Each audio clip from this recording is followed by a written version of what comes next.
Hey, Michelle, how are you? Hey, hey, Mikki, good. How are you? Doing well. Mikki and Michelle, our performance podcast back today. We are going to be talking about HIIT, high intensity interval training. And we've got quite a bit to cover. So we're just going to jump right in.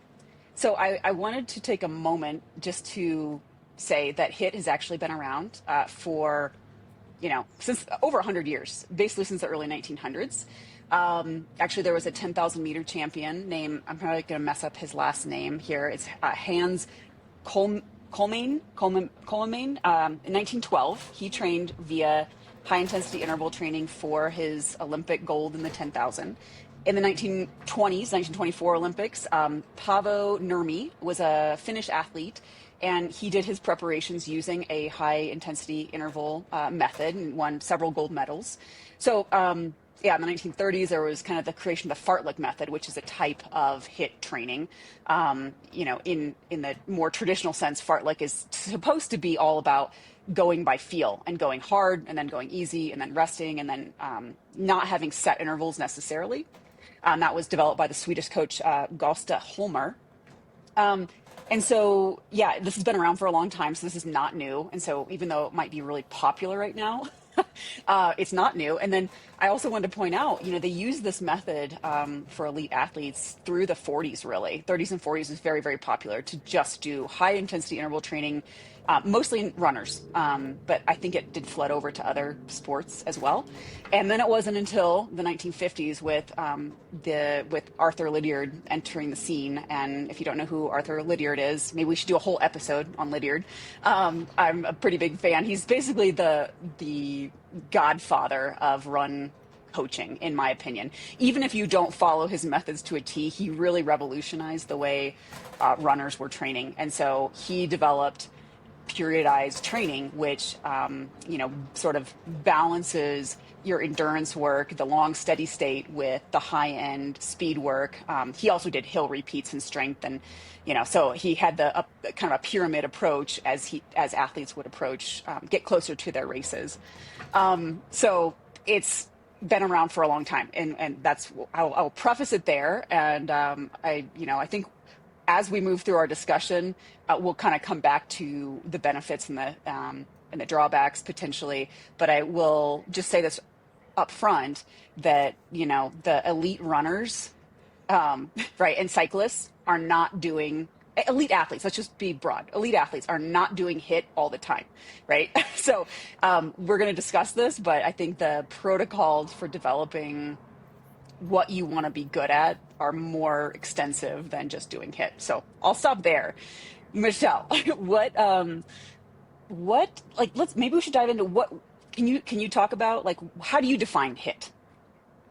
Yeah, so that's a great question, and I think that may hit at a crux of why there's some confusion like around HIIT because different people have different definitions of like what does it mean. I think it Hmm. matters to the degree of understanding that somebody has about physiology and like exercise Yeah. zones and that kind of thing. So I would say like for me personally, when I think of HIIT, I think of, well, high intensity exercise, right? And high intensity in the form of it is above your threshold, and Hmm. threshold being defined as like, because I would say this too. I used to, even me personally, when I was an athlete, would misunderstand threshold, and like Hmm. when I was doing threshold, I would call it tempo, right? But it wasn't Hmm. really Yeah. tempo; it was threshold. Um, but meaning it, thinking in terms of like how long could I hold this effort before I would be Hmm. forced to slow down, like in a big picture way. Right. How long can I hold this effort, this pace, this power before my body would be like, stop, you have to slow down, right? um, and when you're holding an effort that you can't hold for like 45 to 60 minutes straight, then Hmm. you are above your threshold at that point. Right. And so that's where, when I'm thinking about high intensity interval training, I'm thinking about efforts that are typically on the shorter side. They are above threshold, meaning I can't hold this for very long, but it actually feels quite good to hold for 30 seconds, hard to hold for a minute or two, depending on how high above threshold we are. But then even intervals, like I would consider VO2 max intervals. So like if I was, prescribing for an athlete and they're in a block of training where it makes sense to start working on building their VO2 max, then I would be prescribing intervals, short intervals, like 30 or 40 seconds on 20 to 30 seconds rest on repeat for maybe 8 minutes at a time, take a break, and then do that on repeat. Or I would be giving efforts that are in the like 3 to 5 minute range of where it's hard, maybe not totally max, but feels like max by like the fourth or fifth effort at that, for holding for 3 to 5 minutes. So in my mind, when I'm thinking HIIT, I'm thinking 30-30s, 40-20s, 5 times 3 minutes, 5 times 4 minutes, 5 times 5 minutes, the kind that's like very hard, the kind that makes us huff and puff. And so for people like, because I mean, heart rates run differently for different athletes. And so I feel like I can't say like, oh, here's what heart rate you'd be at if you're at HIIT. But it's a lot more along the effort where like, right, like I'm breathing hard. And that's an indicator of like the energy systems that my body is using and that kind of thing. So, and so there's HIIT workouts for endurance athletes that I feel like are pretty well prescribed. But then there's also like in our sort of society today, there's HIIT culture workouts in the culture that would come from like CrossFit or just like some of the other, like a spin class at your gym. Some of those Peloton workouts that are run by those coaches, like they're trying to put you in a HIIT. And I think my fear along those lines is like, how well do the coaches and programmers of those programs, how well do they understand the physiology behind what's required to not just do the HIIT effort, but to benefit from the HIIT effort? Because those two things are not the same. Just because you're capable of doing the workout or completing the session is not the same as recovering from, adapting to, and benefiting from the session. And so we usually want to be really, really clear about that today. And I think that's where maybe some problems come about, is that there are people who don't understand the physiology behind HIIT, but yet they are running these group classes and they don't even know who their customer is. I mean, like they sort of know the customer, but the customer, there's 15 of them that all come into class and you don't know who was stressed out that day, who's ready for it, who has the fitness, who ate well enough, who slept well last night, like all those things that go into recovering from, adapting to, and benefiting from that HIIT workout. Absolutely, yeah. And I know I mentioned before we started recording, I actually did go to the American College of Sports Medicine to look at what their definition of HIIT was. And it's 5 seconds to 8 minutes and anywhere from 80 to 95% of max heart rate. So it really, under that definition, and, I'm assuming, so I agree. I think there's like the interval training for athletes. I mean, they're one and the same, really. And this is why it gets frustrating when I'm sure you have athletes that come to you and they're like, I want to do HIIT. And you're like, okay, well, why? What do you what are you training for? What do you think you need out of HIIT? Like, are you ready? You just said it. Like, are you ready for HIIT? Because under that definition, like 8 minutes is actually more. I mean, 80% of max heart rate could be a tempo, right? I mean, you could probably, if you're a very fit athlete, you could probably hold that for quite a long time, far longer than 8 minutes. So maybe you're not going hard enough, then that wouldn't be HIIT. So yeah, it really does that range, and not knowing if the coaches that are prescribing it understand exactly, like, one, the physiology of the demands, recovery as well, and then what's the purpose, right? Like, intervals are really important to do and we all use them, but they've got to have like an intent behind them. And I think sometimes that gets lost in the translation or the overall, like, I want to do HIIT because it looks cool. Or I heard, and this is what I hear from I have heard in the past, I want to do HIIT because I want to work on body composition. And so, which is frustrating because it's usually hit in the more CrossFit sense, which is not really necessarily helpful in what they want to be good at. This athlete might want to be an Olympic distance triathlete, or maybe they are even looking at Ironman.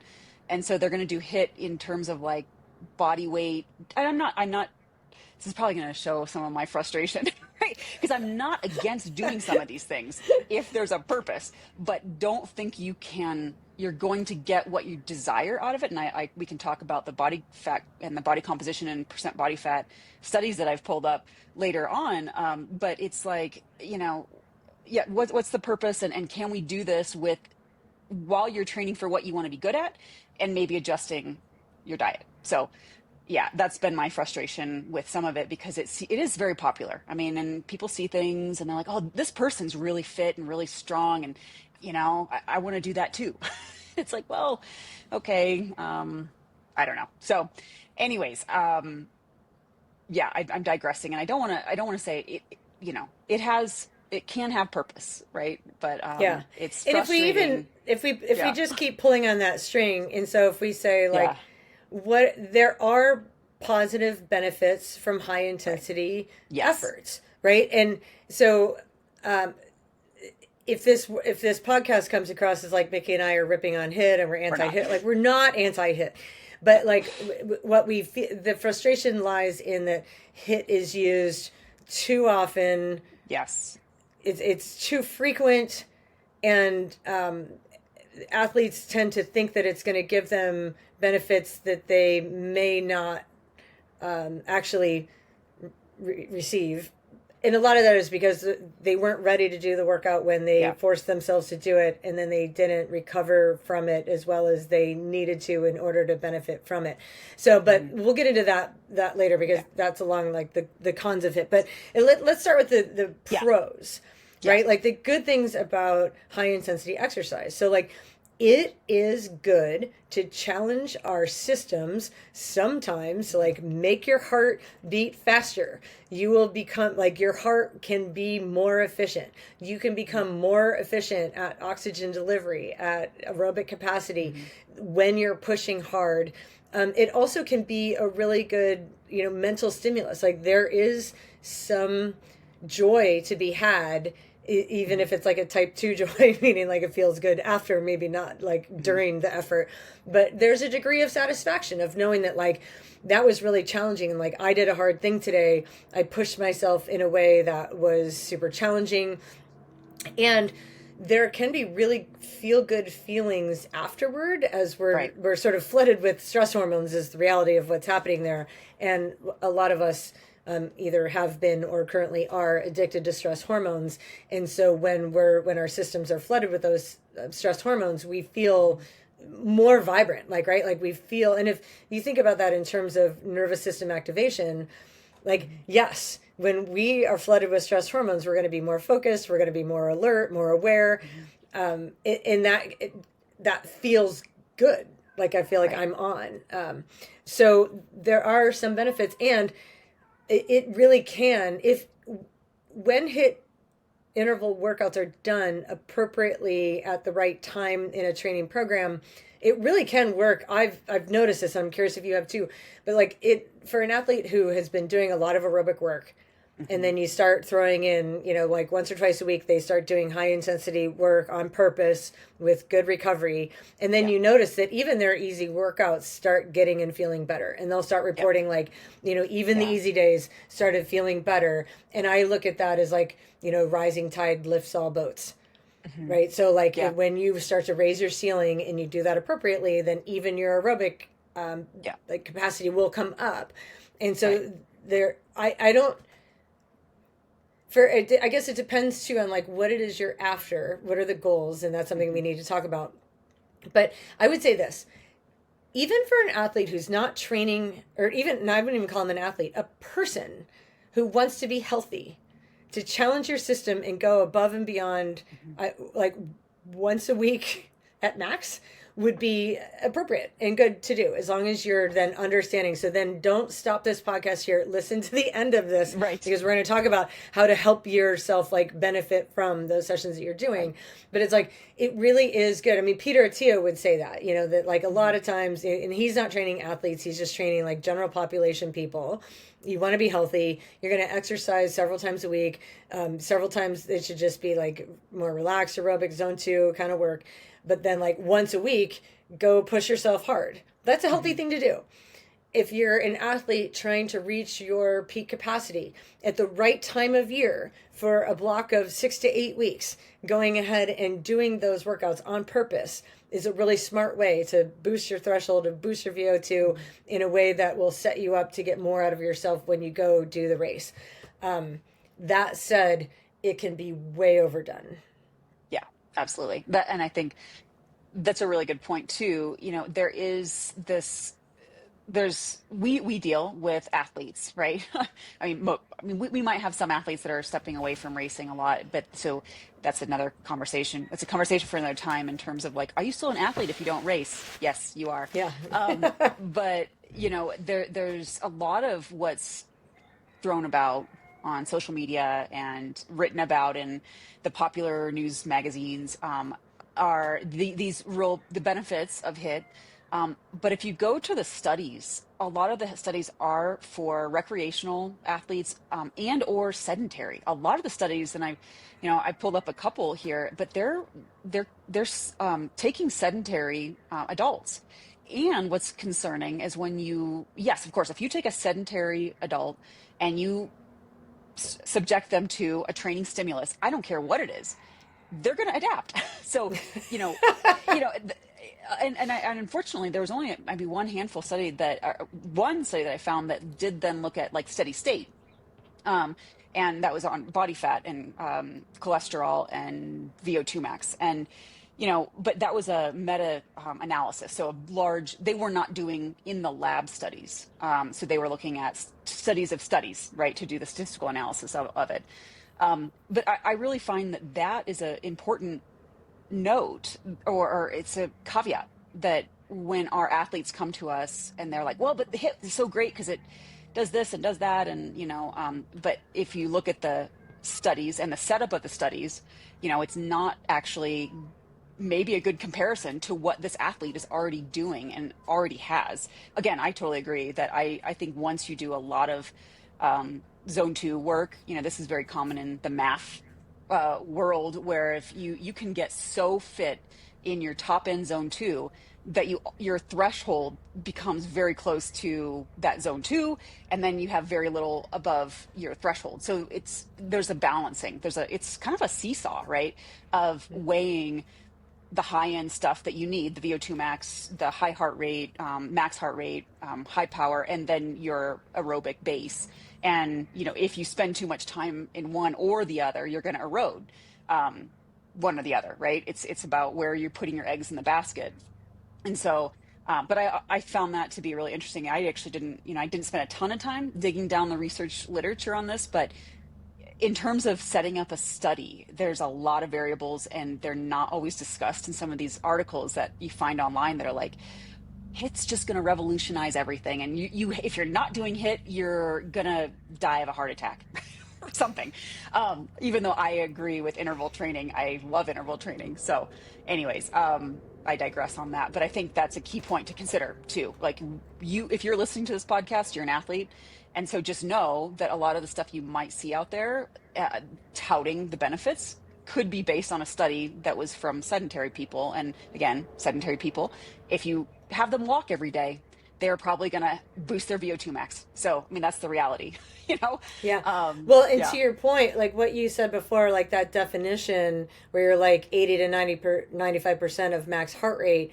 So like, if we really break that down, like the reason that's a really wide range, especially for athletes.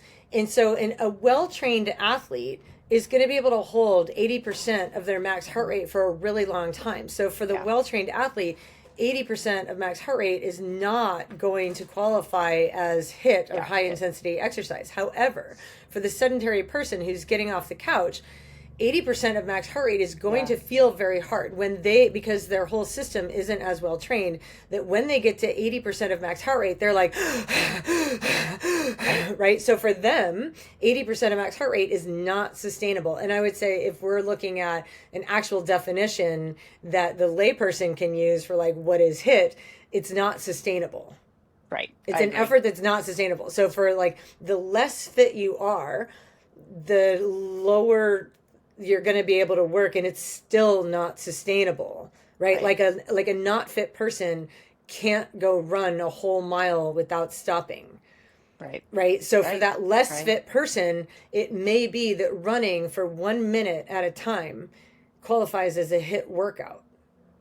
Right. So if you go 1 minute on, 1 minute off, 1 minute on, 1 minute off, like that could be a HIIT workout for a person who's not that fit. But then for your fit runner, if they did 1 minute jog, 1 minute walk, like that would not qualify as HIIT. So it really depends on where is your level of fitness going in. So one thing that we want to be really clear about too in this podcast as we're discussing HIIT is that it is. A lot of people will think of HIIT and immediately, and I would put myself like in this category too, like, and it's still this default setting on my brain that I have to remind myself, like, HIIT is not better. HIIT is different. Mm-hmm. It's a different stimulus. It's not a better stimulus. It's a different stimulus. So it's because what matters is what are you trying to achieve with the workout that you're doing today? And I think that that's something, even that question in and of itself is something that like most athletes. So I feel like a good coach is like that question is at the top of mind whenever programming is being done, right? So like when I'm looking at my athletes and like, here's the weekly, calendar, and I'm trying to figure out like, what are we doing? And I'm looking back on what did they do last week? I know what their goals are, what they're trying to achieve. I know what their current level of fitness is. I know how far out they are from the next event that they're trying to perform at. How important is that event to them? What are the physiological demands of that event? And like taking all of that into consideration, I'm like, here's the type of training that would be most beneficial for that athlete this week, given all of those things. And I think that a lot of athletes, when they're just like training on their own or they're training with a group, especially in group settings, like this is the worst in the group settings, is that like pretty much every group workout turns into a HIIT session at some point in that workout. Like if you are with other people and you have any sort of ego, then at some point, you're very likely, you're very likely to be pushing at or above threshold for at least part of that, group session. And I think that a lot of athletes don't consider that. And so they don't consciously think about what is my goal of the workout that I am about to go do. Right. And then have the discipline to adhere to the intensity guidelines that are appropriate given that goal. And when we make the mistake of thinking HIIT is better, higher intensity is better, faster is better, higher power is better all the time, there's a fallacy there. But if that's what we think, then every time we do a workout where we hit higher power or we pushed harder, or we managed to push through and we were breathing harder, whatever, but like we think to ourselves, that was good. Right. And the athlete will write back. So like if an athlete, and I see this all the time, that like when I'll write, even if I write, so say I have an athlete that is training for endurance work, we're not doing VO2 max work right now. Like I'm just writing threshold intervals. Like I want you to stay below threshold or below like the point where you're like, you have to slow down. And so I'll give a pace range, right? And be like, all right, I want you to do 3 times 10 minutes at, 8:10 to 8:30 pace, which I know they can run faster. Like if they really tried, they could run faster, but like I don't want you to. You need to take 3-minute recovery and then do that again and just nail it. Just like a machine, hit it, nail it. And they'll go and they'll run like 750 pace and then report back that was really good because like I went faster than the goals and like that was good. And it's even hard for me as a coach. I mean, like I'll be straight up honest. It's hard for me as a coach to like tell athletes like, no, it's not good. You went too fast. I know. But a lot of times, I'll just sort of watch And then when 3 days later Oh they're yeah. too tired to like do the thing, or 3 days later they report back that they have a cold, they caught a cold, Oh, and they oh like yeah. I caught it from my Every kid though. time. It's not because my kid brought it into my house, so like Right. that's why Right. I caught the cold. Or my coworker had a cold and I caught it from them. So like it's not because of that workout that I did that Mm. compromised my immune system 3 days ago. It was because of this compromised situation that I ended up being, or like all of a sudden my Achilles is, it's kind of, it's tight and it's talking to me or whatever. And it's like, those are the things that are detriments to overworking the prescribed effort that Yeah. was given on the day, because like the whole goal is like, I'm looking at a big picture, and I'm sure you are too, of like, Oh yeah. how do we get that athlete to like do a session that provides a stimulus that their body can adapt to, and they can still sleep that night, they can still get up tomorrow morning and train, they can Yeah. still, and on It's Saturday they're going to be ready to go again. They're not going to be sick, they're not going to be injured, and they're not going to dread training yeah. because they're going to the well too Yeah. often. Absolutely. I mean, writing the schedule, and while I am very like I check in a lot, right? I'm sure you do too. But I will write a schedule similarly, like I prescribe a tempo workout or a threshold workout. And I'm assuming, okay, based on historical evidence for this athlete is probably going to need a day easy after that workout. But then if they go above and beyond, it's like, I didn't write that in the plan and maybe I didn't catch it. I mean, you know, you try, right? Or sometimes you're like, well, let's just see how this goes, right? Yeah. And Yeah. it is, and sometimes I'll even pull it back. I'll say, okay, well, that was, be that was great, good job. But I'm going to adjust the weekend now because I wasn't planning on that much. And then sometimes they get upset. But Yeah. then when the day comes, they're like, oh, I'm so glad you did that, because that workout, that was way more stressful is now requiring 2 or 3 days of recovery instead of the one day that I had planned. And again, right, it depends on where you're at in the season. And I encourage all my athletes, like, training is not for most of our athletes, right, that are age groupers, and even maybe at the pro level, like, you have to also consider, like it's a combination of wanting to follow the plan but also having fun. And so if an Yeah. athlete's like, I got caught up and it was really fun, I'm like, great, because Mhm. the mental component of having fun will keep you training longer, down the line. So I think that there's a balance, right? Now, I'm not saying you should just ignore the plan and do what's fun all the time, especially if you've got an Ironman or something else, or you just really want to do well at something, like maybe a half marathon, or you've got some goals, but you're not willing to follow the plan. I mean, because you're having fun. I don't know. I mean, you gotta. It's costs and benefits, I guess. So, Yeah, but I I see do that that. all I the have time. a Yeah, I have a lot of athletes that ride in groups on the weekends. Yeah. And 100% across the board, like the plan never, ever, ever, ever, Yeah. ever Yeah. gets followed when the athlete is There's a riding with yeah. a group. Like it never happens. So like I don't come down hard on that because like, by the way, I love group rides too. Right, like I Yeah. just do, Yeah. and so what I do then to like combat that, because the whole idea here is like, again, if it feels like we're bashing high intensity training, we're only trying to warn you of how it can come back and bite you in the ass, because it Right. can and it will. Like eventually it will, even if it Yeah. doesn't seem like it's biting you in the ass for a couple of months. Like you Yeah. may feel like, Michelle, but I do, I push above threshold, or I'm pushing hard, and I'm doing that more frequently than what you say I should be, and I'm experiencing benefits. And I'm like, I believe you, but Yeah. like check back in 2 months from now, and like Right. let's see Yeah. how it's going 2 months from now. Like it is sustainable for quite a while, and then at some point you hit a plateau, and then you actually start going backwards, and you're either going to go Right. backwards because you are just really deeply tired, or you're Yeah. going to go backwards because you injured yourself and you physically can't run for a couple of Right. months now because your Achilles is so pissed off at you. Like, or you just constantly get sick, because if there's anyone around you that has any virus at Yeah. all, your immune system isn't like It's tanked. fortified Yeah. enough in order to Right. defend, your system from that virus. So it's like we're looking at the long term, and like as Yeah. coaches, like that's what we're trying to achieve, is not just this one workout or this one week that you happen to feel really good and strong, but we're looking at like down the line, we want you to feel strong on the day when it's Right. time. And Right. the amount of feedback, or I call it like, I don't know, feedback, the learning that I have, like the athletes that I have that are disciplined to go easy enough on their easy days and then Yeah. push only on the hard days and let the easy days be easy.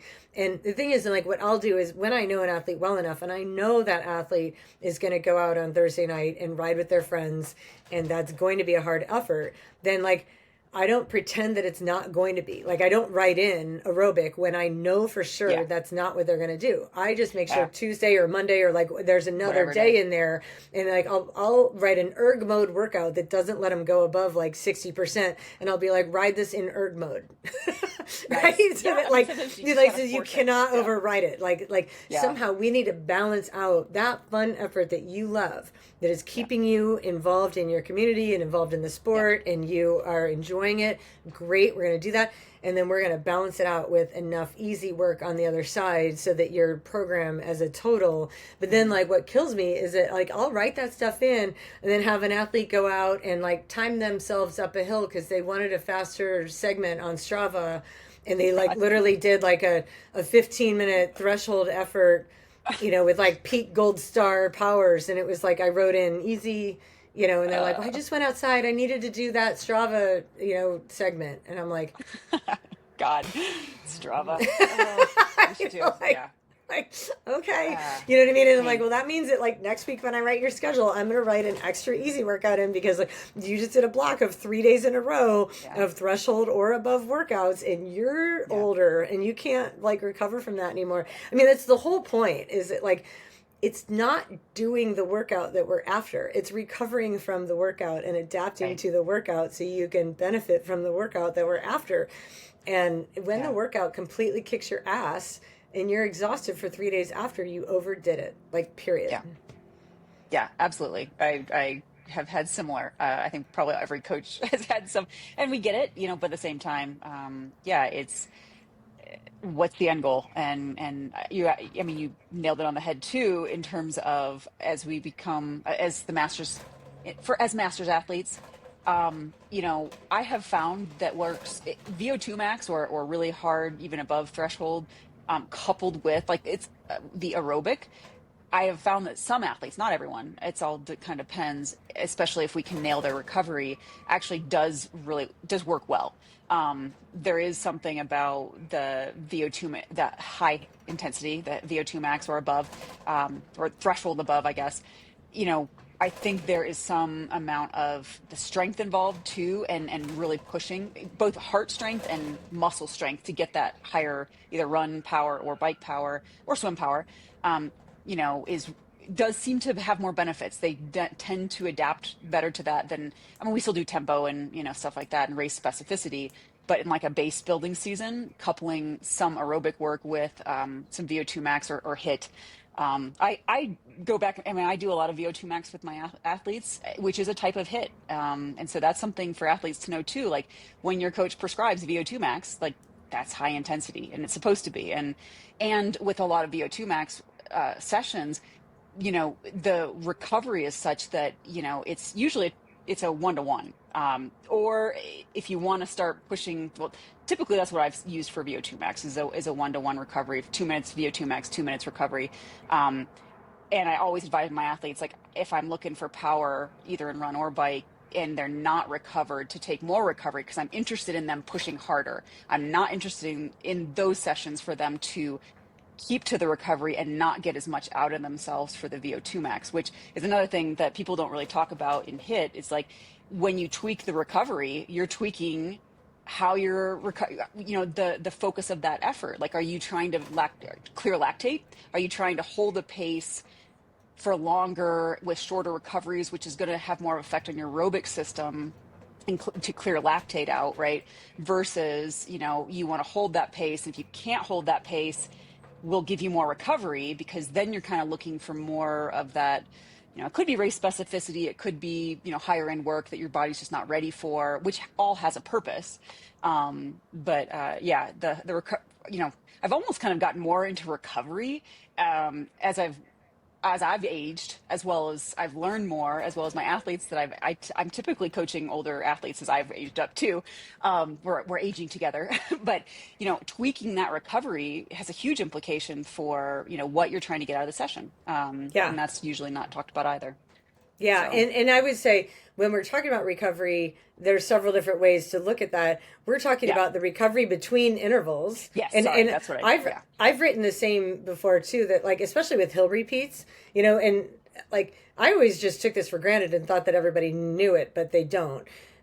When you're doing hill repeats, the whole goal is to improve like your run stride power and efficiency, right? Like so Right. you're trying to produce power to run up the hill, and there's a lot of energy involved in like every one of those strides. So say you're doing like 10 times 30 seconds hard uphill, you want to be ready for that effort, and so you don't get to the top and hurry up and turn around and run back down Right. and then turn No. around and run back up and turn around, and like if you do that, I mean that is a style of workout, but you've taken the power Some of the element purpose, out of yeah. it and you've turned it into an aerobic session Right. because you never let your heart rate really drop Right. down low enough. And so I'll write back that like the recovery on those should be at least a minute. Like turn around, catch your breath, walk back down the hill, wait at the if you don't feel ready to go again, wait until you feel ready to go. Walk. Like when you feel ready to give a good effort again, that's when you go. So like I'm not a hawk at all on recovery. Especially for hill repeats. Like I never give a time on recovery. I'm like, just turn around, depending on how long the hill repeat is, walk, jog back down, let yourself recover. When you feel like you're ready to give it a good go again and give the effort that is the kind that we want, that's when you go. But I also think that a thing that is overlooked, and you started talking about it before too, when we talk about recovery, is so there's between interval effort recovery within the session, but then there's also the recovery, like the full recovery after the session. Right. And that's when the adaptations are coming in. And this is where it really differs by athlete, right? So like there are some athletes, because recovery doesn't happen like, and here's a really typical scenario. You have your busy professional woman who, like, she's got a job that she needs to be there at 8 and she works until 4 or 5, and so she gets up at 5:30 to get in this high intensity workout for 45 to 60 minutes. She's pushing herself as hard as she can. She didn't have time to eat before she went and did that session, right? And then afterward, maybe she grabs a protein shake because she thinks she's supposed to have her protein, like after the hard workout. And then she's drinking that like in and out of the shower when she just rushes off to work. She didn't really have time for a long cool down, right? Because she's just maximizing her exercise time. And then she spends the whole day at work and being stressed out about like all the projects that she needs to do, or her boss is on her ass, or whatever it is, right? And then if you come home and you're trying to take care of kids, or you have like whatever it is in your life, and then you're super stressed out about that other thing, and so your sleep is compromised that night, right? Like all of those things, like I just painted a really common typical scenario that we see. Much. And here's the deal, like if and when you're going to do a HIIT style exercise training session, knowing that your goal is not just to do it, but to recover from it, adapt to it, and benefit from it, the recovery post-workout has to happen in order for those secondary pieces to take place. And not only that, but like you want to be in a physiological state going into the workout where your body is ready to handle that stress load. And so on a day, and we've talked about this before a little bit on this podcast, but if like for people who watch and monitor their HRV, you wake up in the morning and your HRV's in the gutter for pick a reason, and usually it's not because of too much training, it's because of other life stress, or like you didn't sleep right or whatever. But when your HRV's low, then you go, which is what it's saying is you're not ready to recover from a high intensity effort. But that doesn't mean you can't do it. Like you can still do it. But then like you did the high intensity effort, but you didn't have the rest of the day to be a professional athlete and lay around with your feet up like eating the high quality food and like doing all the Right. things that your body needs to adapt to that session so that you can recover from it. What happens Mhm. is that's the most, it's such a common scenario. Like, I'm not ready to do the workout, but I forced myself to do it anyway. And look at me, I'm a hero because I did that. Oh And yeah. then I'm still a hero because I just had to rush off to work and, I didn't recover the rest of the day. And then, yeah, I definitely had a hard time sleeping last night. I don't know why. Well, because like your Well, system never, like, you never brought yeah. your system down after that hard session. And so, like, you're not sleeping well, but you are hard on yourself, and you need to go out and push again tomorrow to prove that you're strong enough, or you're good enough, or you just have a belief that no pain, no gain, whatever. Right. And like repeat that over weeks and months and years. And like Yeah. it's Oh, such a recipe for like just living in the gutter. And then it's like you don't even know what it feels like anymore to feel good because this is that low has become your new norm. And then right. you Oh, I go totally race agree. and you're like, I don't know what happened. Yeah. I didn't have it. I didn't feel good at all. I'm like, well, I can tell you exactly what happened. There Yeah. was way too much hard training and way too little recovery going on. And it's a super frustrating. Like it's frustrating for the athlete. It's frustrating for the coach. It sucks. Yeah. I agree. I mean, again, it's to simplify it. It's like it's a seesaw. It's a balancing act. And if that athlete, for example, I've had similar athletes. If they're a sprint triathlon athlete, sprint focused, 5K, even potentially, they could show up to the race and still do okay because that effort, that length, it does not take as much aerobic base as say Ironman. But if you do spend too much time in the high intensity, right, and you're not doing the work where you will be racing, then you're eroding that ability to show up and do the thing for whatever 15 hours, right? So yeah, I mean, I absolutely agree on I just wonder, for our athletes, so the fitter you are, right, with your foundation, with your basic foundation, the more you can get away with, and probably your age too, the more you can get away with going off and doing a bunch of high intensity and not recovering. And it might take you years to realize like, oh wow, I just totally trashed myself. um and you can kind of see this. I won't say hit, but like you can see this in some elite athletes, right? That will go and follow very high, or maybe not even, maybe age group too. I mean, I know you've had some experience of training at very high intensity, very long for over long periods of time in Ironman specifically, and did not, maybe you still performed okay, but like it's Yeah, not not healthy as well as long I could term, have. right? It's not. It comes back Um, and bites you in the ass at some point. And like right. when that is, we don't know, but like it's coming for you Yeah. if you're Yeah. doing this wrong. But I wonder about, the recreational athletes, right? That are like, and I understand why CrossFit is so popular. Well, I don't understand personally because I'm not a group, classes. I don't like the group. Have I you don't ever like the done training. CrossFit? Have you ever done Um, it? I have done simulated. My sister's actually really big into CrossFit, like really big. And so Yeah. when we've done some family vacations, we've done some like circuits. I guess I have never gone to like an actual CrossFit class. You have, right? Oh yeah, no, I've experienced Yeah. like so you finish your story and then I'll tell you Well, mine. I just have to wonder with some, and I'm not going to say all this again, it depends. But if you're never doing any steady state aerobic work, like what is your overall cortisol? Again, it's probably going to depend on age. Like young people can process that stuff fairly well, but if you're getting into your, master's age group, whatever, I don't even throw out an age because it depends on hormones, to be honest. But once you start to feel that things are changing, not ever focusing on doing steady state aerobic, and just always, yeah, I can imagine early morning CrossFit, no food.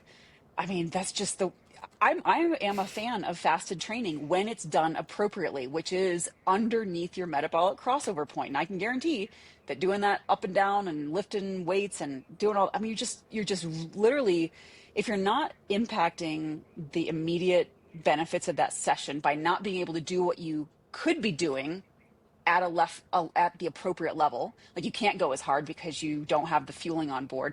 Your muscles can't lift as much because they're totally starved after a night's fast. And then coupled with what that recovery is going to look like. I mean, yeah, a lot of high cortisol issues. can imagine. So Tell me your story about. Well, you totally nailed it, like without even being in there. So yeah, I've done CrossFit twice for about 3 months each time, and so when I was doing it, I would go usually only twice a week. Occasionally, maybe I'd hit a third class, but like most of the time, it was twice a week for 3 months or so at a time.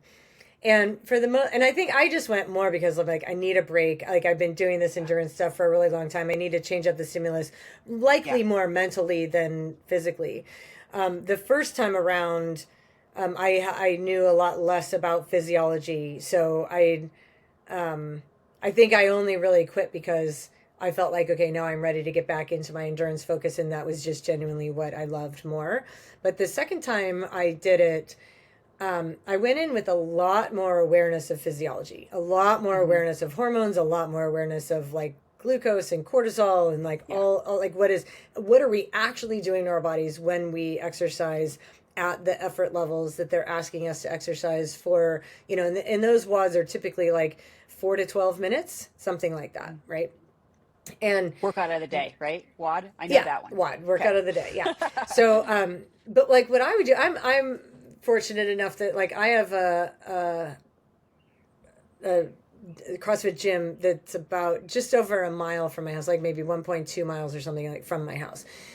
Maybe 1.5. I don't know. It was about a 25-minute walk from my house down to the CrossFit gym. And so I, knowing physiology, would walk down to the gym, which is like a perfect 25-minute warm up. I would be drinking some sort of carb drink, or I'd have my banana, or I'd have some sort of fuel on board, like as I'm walking down there. And then I would do the workout at like an effort level that felt appropriate to me, given my own, energy levels of the day, given whatever else I was doing, given how I slept last night. I mean, there were a lot of times where I really held myself back and didn't push to max because I knew I wasn't in a space to like benefit from that. And then I would, fill up my water bottle so that I had fluids, and I would walk 25 minutes back home as like a nice cool down. And like, that's going to clear any lactate. It's going to help just reset all of like whatever metabolites were created from this excess hard effort, but I also had the luxury of doing that, there were a lot of people who A, don't live close enough to the gym, B, have to hurry up and shower. I mean, people were showering at the gym and going straight to work, from there. So like, I was lucky I didn't have to do that. But I will tell you, I looked around at that gym and, typically there would be, 5 to 6 to some 10 would be the biggest class there would be. And like, I really felt bad because there were women who were probably like in their 40s carrying an extra 15 or 20 pounds. They're in there working out hard, like they're pushing themselves.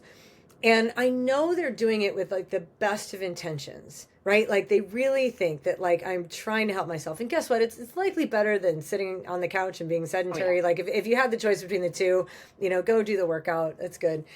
But what made me feel bad was that I'm thinking, I know that these women are in here with the intent of improving their body composition and dropping those excess pounds that just feel really stubborn that they're not getting rid of. But what I was also seeing, because there was a time where I was wearing my my continuous glucose monitor while I was doing CrossFit, and what I saw every single time was that I would have a spike in glucose like toward the end of whatever the workout of the day was, right? So, which is a sign, like when we're spiking glucose because of an exercise effort, it's also an indication, like cortisol and adrenaline, they are precursors to that. Like that's what your brain releases first to say like, hey, we need glucose. And so it releases those stress hormones to tell your liver to be like, hey, put out more glucose. And so when you're seeing that on a glucose monitor, that my glucose is high, not because I ate, a banana or a brownie, but because I was exercising really hard, that is a sign that there are stress hormones being released in your body.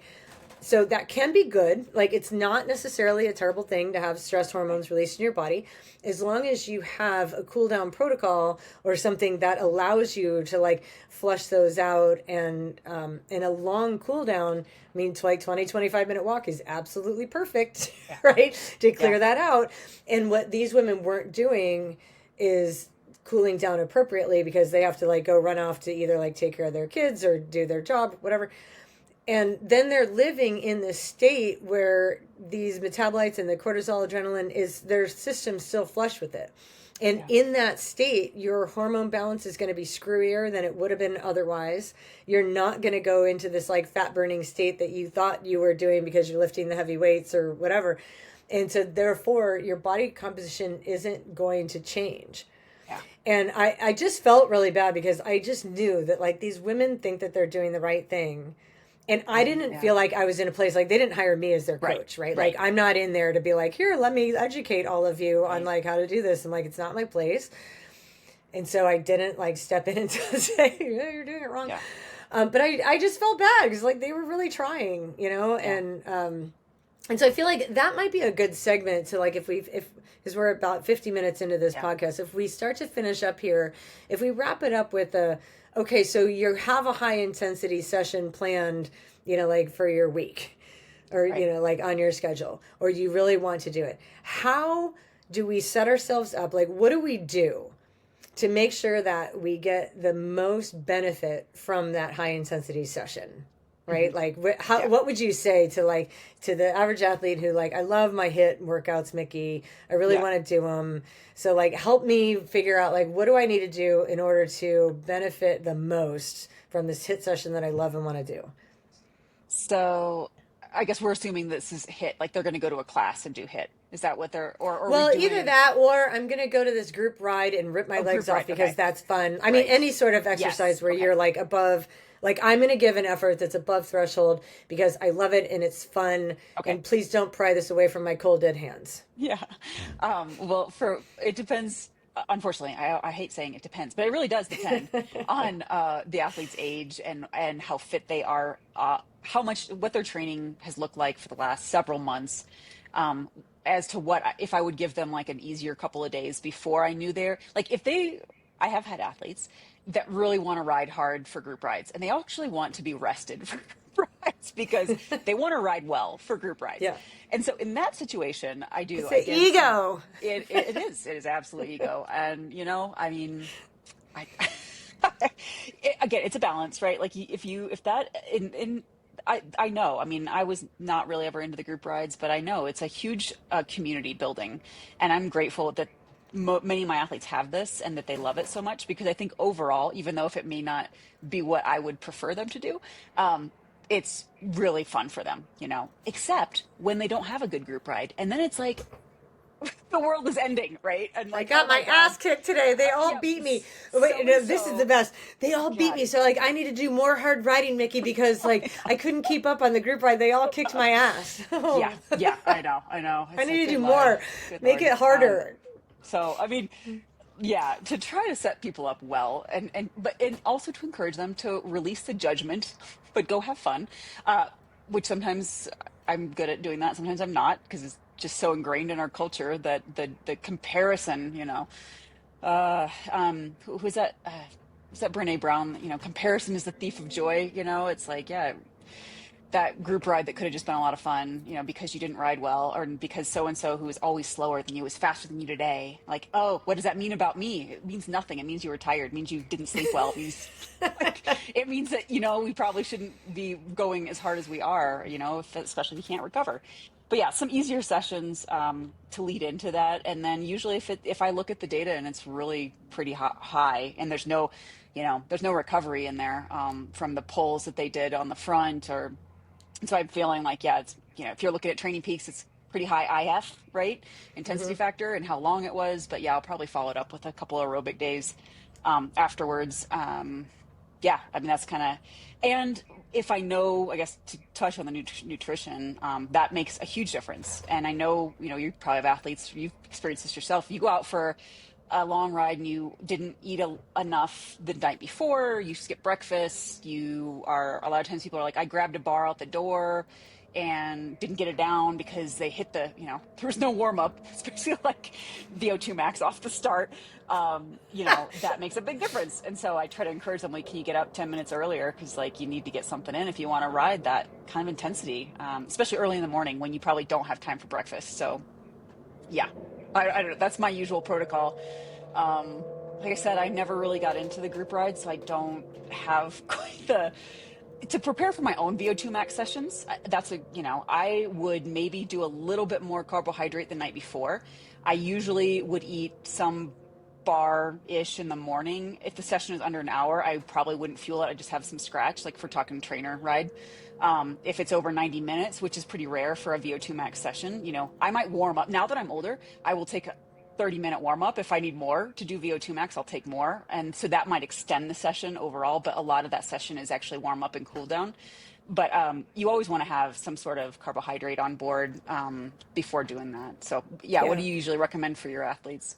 Yeah, same thing with the carbohydrate fueling, and even like, and I emphasize that more and more and more now. And when I know Yeah. that there's athletes that aren't typically great about fueling themselves, or they resist it somehow, like it's really hard to break that mindset that like Yeah. carbohydrates are your friend when you're working hard. Yeah. But it's what we were talking about earlier, which is like, know what you're asking yourself to do today. Like, what is the purpose Yeah. of the session? So like, if the purpose of the session is for me to to push above threshold, to get comfortable being uncomfortable, to prove to myself that like, yes, I can do this today, and like I'm going to be working hard. Then setting yourself up appropriately is key. And so like what I would look at is for any athlete who knows and understands HRV would be Hmm. like just make sure that you are in a good state prior to starting. And for I'd say not all my athletes understand this. So some of them we just fudge it and you just do the best you can. And I do the best I can setting them up like with a couple of easy days before. Sometimes they listen, sometimes they don't. But for the ones that understand HRV and measure it, Hmm. I have had, like the one off conversations with them. Like, if I've given you a VO2 session and you look at that and you're like, here's, these are efforts above threshold, and you know that you didn't sleep well last night, right? Like, you had a fight with your spouse, your kid was up all night Yeah. vomiting, like, pick a thing. It doesn't, like, I don't know that. Like, I wrote that Yeah. session for you last week. I didn't, like, I'm not in your body. So I don't know how you feel on the days. And I have several athletes that are really smart about this now because they have experienced the benefits of doing it, where they'll say, like, I know this session was scheduled on here for Tuesday. I chose to slide it to Thursday because last night I didn't sleep well, or like I Yeah. feel like maybe I'm coming down with a cold.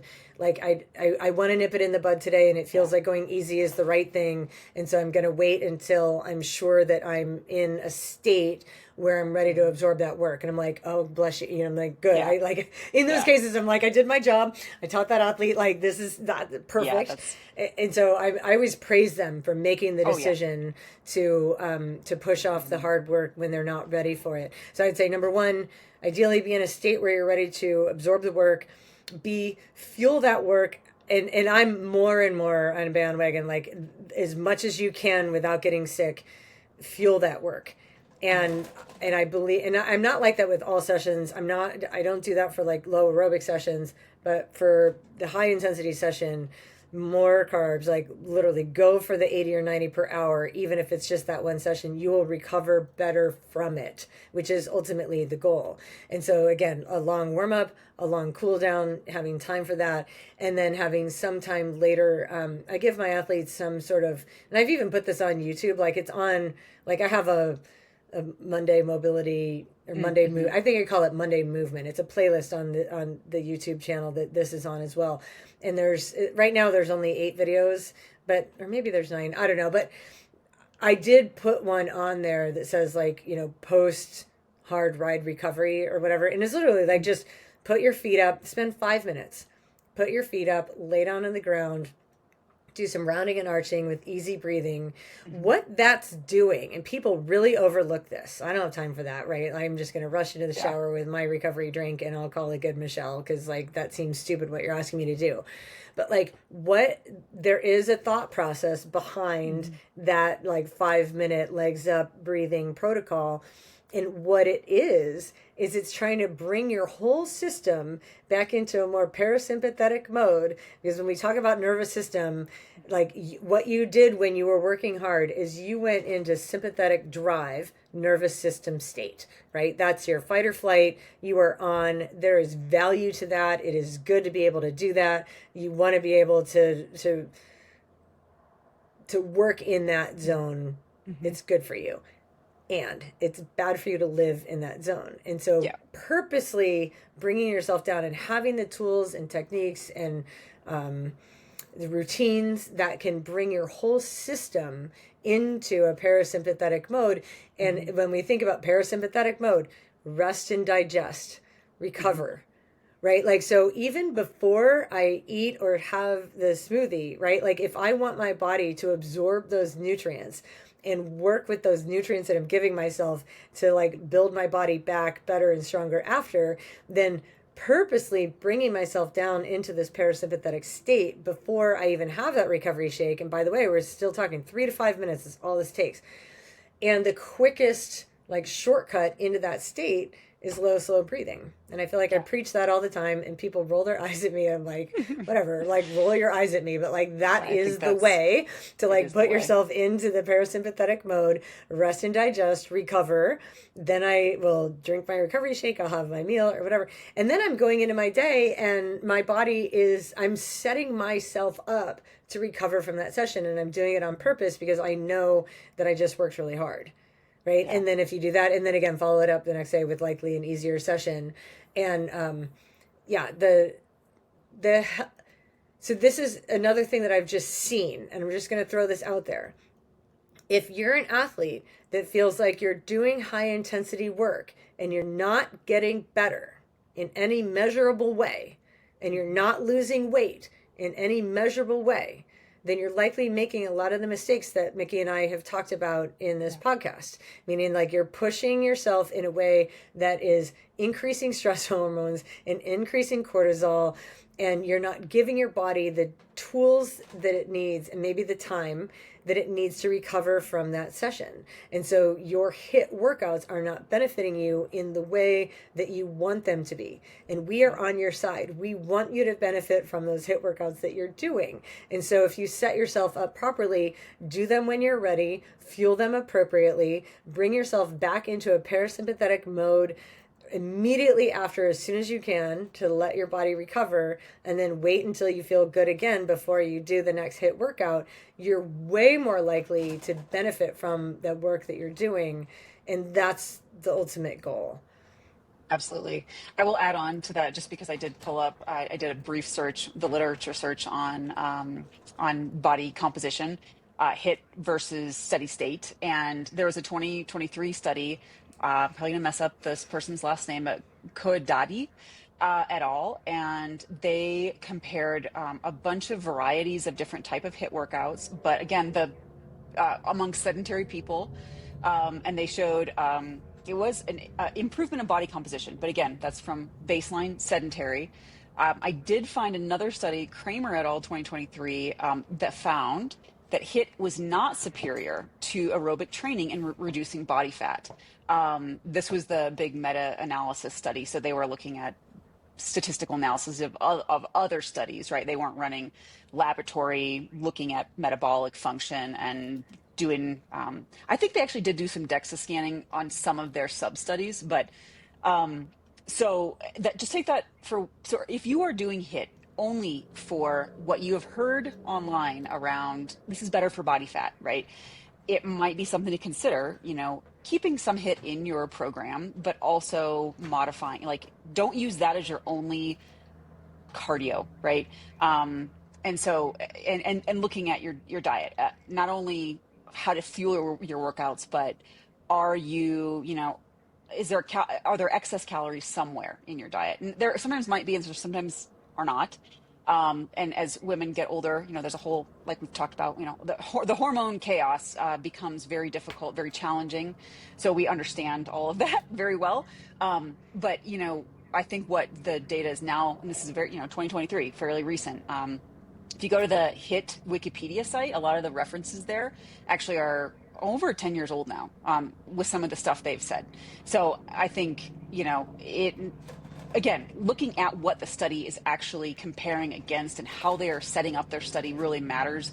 And you're not getting that information on social media, right? You're just getting an influencer saying, do HIIT, it's the best thing out there, right? Like, look at me. Yeah. So the one other thing I was going to say, there was one other study looked at HIIT, running HIIT.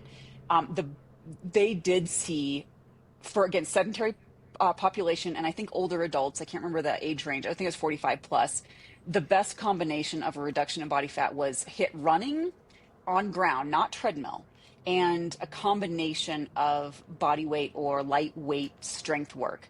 Now, I would also say, they did not talk about nutrition at all, but my question, or what I would encourage our listeners to do, is think about, you know, if you want to combine things, that might be fine, right? Like combining weights and a run session if you want to, because it's fun, or maybe that's what the class does. But you might be able to get the same benefits from steady state run, staying under, you know, in your zone two-ish a couple times a week to build up your foundation, and lifting or doing some body weight, or lifting, you know, in a few very targeted sessions, looking at form. Because I guess the one thing we didn't talk about is, I think some of these classes where you're combining, you're getting really tired, Yeah. right? By doing jumping and jumping jacks, I don't know, whatever they're doing. The bike, what is that called? Like what is that called? Where you're like, it's got the wind, the fan, you know, it's a Oh, special, yeah. you know, that, Yeah. what is I that don't know called? what it's called. I don't remember. And then you're jumping off and you're doing like burpees, and you're doing some, I don't know, you know. You're snatching overhead, Mickey, is what Right, you're doing. You're snatching snatching overhead. Go ahead and do that when you're tired. with poor form, right? I mean, come on. Like, I don't, again, purpose, folks. So bad. anyways, I think we've covered most anything. Just Yeah. know Let that me if just- you are, yeah. go ahead. I'm sorry, I'll just finish with this story, because Yeah. stories are like, people like stories. So, my husband, God bless him, he's 62, and he's as athletic and fit as most 62-year-old. Like, I would put him in like the top 1% of 62-year-olds as far as just like physical health goes. But he's not a triathlete. He's not an endurance athlete. He plays pickup soccer after work and on Saturdays and Sundays. So like 3 or 4 times a week, he goes down to the local park and plays pickup soccer with whoever shows up. And he's getting his ass kicked by like young, That's like, amazing. you know, like That's there's a lot of 30-year-olds, you know, that are showing up and giving, but so I mean, he has an ego just like the rest of us, you know, and you're like, he doesn't think that he's 62 when he's out on that field. He pretends that he's still 32, and he runs hard. I mean, it's common that I get like the alert from his Garmin, like an incident report. Like, I don't know if you know, like the Garmins now have like, you know, this emergency incident, like something happened to Scott Simmons, send an alert to his emergency contact. And like, I get this when he's out playing soccer. But anyway, like he's starting to complain more about like how tired he is after, you know, so like on a Saturday, he'll go up to the North Shore and surf in the morning, and then he'll come home, he'll eat a good lunch. He eats really well, like his diet's really clean. But then like he'll go out and he'll play soccer and, you know, run around for an hour and a half. And that is a HIIT style, right? Like sprint, slow down, you know, and and then he's like, I'm just so tired. He goes, I'm not recovering like I used to. And he's now like starting to search and seek out, like, how do I get more energy? Because he wants to keep doing these things that he loves doing, but he's realizing that like, this is kicking my ass in a way that it didn't used to kick my ass. And so, it's really hard to give advice to your spouse. Like, they don't listen to you. You know what I mean? Like, you've lived with a coach for the last 16 years. You know what I mean? Like you could ask me some questions and like, I could help. But, anyway, as gently as I could last night, I was sharing with him, I'm like, there's a pattern that I've seen with athletes. And, you know, this is over decades of coaching, that I could give an athlete the same, or like 2 athletes can go out on the same group ride and do the same level of work. And one athlete is going to recover from that session and feel great running the next day. And the other one isn't, right? The other one's going to be like, oh, that kicked my ass, right? And the difference between those 2 athletes is that the one that recovered better has done a lot more low aerobic work. Yeah. Right, than the one that like didn't recover. So like they both could go out and work hard on the ride, but the fittest athletes recover the fastest every single time. Yeah. And by fittest athletes, I don't mean how high is your high intensity effort. I mean like how deep is your aerobic base. And so my suggestion to my husband, he wants to continue playing soccer 4 times a week, and like those are hard sessions. I'm like, you might consider walking the dog more. Right? Or like going for longer dog walks. Like the more you can walk because like he doesn't need to be out running. He doesn't really run. But like for him, like a brisk walk, like if he added a 45-minute walk to his day Yeah. and he did that on the opposite days, he would likely find, like I would not be at all surprised to find that he recovers better from those pickup soccer games because he spent Absolutely. 45 minutes walking on the odd day instead of not walking. Yeah, So, I think- and so just in a big picture sense, know that like if you're doing HIIT and you feel like, man, I'm just like not recovering from this, your solution might be to eat more, it might be to sleep more. It's very likely to do more low aerobic work. Like when you look at the balance of your whole week, you should be doing time wise, volume wise, way more time in a low aerobic zone than in a HIIT zone. Yeah. Absolutely. Way more time. Like way more time. 4 to 1. Yeah. Yeah. So I like would- take account yeah. how much HIIT are you doing, multiply it 80, times 20, that's 4 what I would- yeah. and put that in your for easy work, and then you'll find that you recover better from those HIIT sessions. Yeah. Yeah, absolutely. I kind of use that 80-20 for if you're rebuilding, I would say even less. I would say more like 90-10. I might give an athlete a little bit. Actually, I just had an athlete start up a couple of weeks ago, and she got, which we should do a podcast about wearables and like all the stupid notifications because she's like, it's anaerobic shortage. I'm like, please, let's take this off the watch. I was running with an arm. athlete this morning. She's like, it said God. -1 on my heart rate, like after a mile or whatever it warmed up, and told her a -1. Yeah, wow. You are, is that Kelvin? You might die. I don't know. But yeah, I mean, gosh, where was I going with that? But so when I start up with an athlete, that's where I was going with this. Usually I'm not going to give them a lot of intensity. One, she's Ironman focused. So she took a little bit of a time off. She did some skiing, whatever. She's, fairly fit, mid 30s, we will do intensity, but it's like, we've only been working together for a couple weeks and, almost every coach, right. Could absolutely crush almost any athlete. Even the pros, like Easy. That's not the goal, right? The goal is to get people training consistently and build fitness so that they crush their next race, right? Or whatever they want to do, right? If it's ride stronger in the group rides this summer, if it's ski well, if it's, whatever the end goal is. But, I always err on the side now of I always tell my athletes, like, you should finish, like my new athletes, you should finish this week feeling like, oh yeah, I can do this all day long, right? Like I can do this. That's a good place to be because that's how we build, sustainably. So anyways, that was so I was like, we're going to do VO2 max, but please still take that off Garmin because it's bullshit anyways. So, wearables and being a scientist and, I know you are very data intensive, but there's a time and a place and I have favorites and other not, they're wearables that are pretty much crap and the notifications are crap. And so, it's we should do a podcast on that. Well, there you go. Yeah. That we have our next topic. So next time we will talk about wearables. Yeah. And what to do, when to listen to them and when to literally throw them away. Yeah, So, absolutely. Yeah. All right. Thanks, Well, this was a Michelle. great conversation. We'll catch you Yeah. next time. All right. Well, I hope everyone enjoyed it. Again, if you have any interests, things you want us to talk about, please let us know. I'm sure you can find both our emails somewhere on the internet and interwebs and social media DMs, and I think you can even comment on these. I don't think anyone's commented on the Spotify, but reach out. I think you can, and you can comment on the Yeah, YouTube. on Although I YouTube. don't check those very often. I could go check those.